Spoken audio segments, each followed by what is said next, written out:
olhando este mundo. Não, faixa 12, moça. Faixa 12. 12, de uma dúzia. Ih, eu tô gravando aqui, filha da mãe. Olhem bem a letra, que a letra é muito bonita.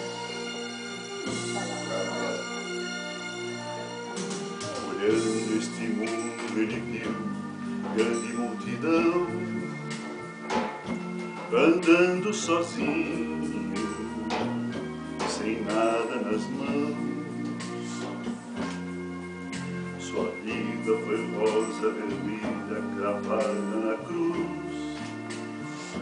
Quem passou por ele sentiu compaixão. A rosa murchando, sangrando, esvaindo em dor, perdendo a cor, sem respiração. Mas o seu perfume se apega à mão que a esmagou, e quem a feriu conseguiu perdão. Agora seu sangue vertendo, caindo no chão, 3 dias morrendo, oh, que solidão. Terceiro dia o mundo encheu-se de flores,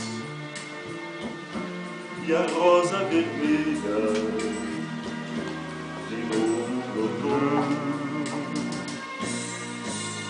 Jesus é o lírio dos vales, a rosa de Saron, até seus espinhos são marcas de amor. Agora ele vive a plantar um grande jardim, e se você quiser, será uma flor.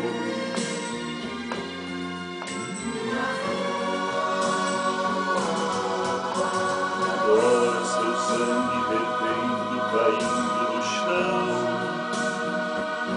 3 dias morrendo, oh, que solidão. Terceiro dia o mundo encheu-se de flores, e a rosa vermelha de novo brotou. Jesus é o lírio dos vales, a rosa de Saron, até seus espinhos são marcas de amor. Agora ele vive a plantar um grande jardim, e se você quiser, será uma flor. Jesus é o lírio dos vales, a rosa de Saron, até seus espinhos são marcas de amor. Agora ele vive a plantar um grande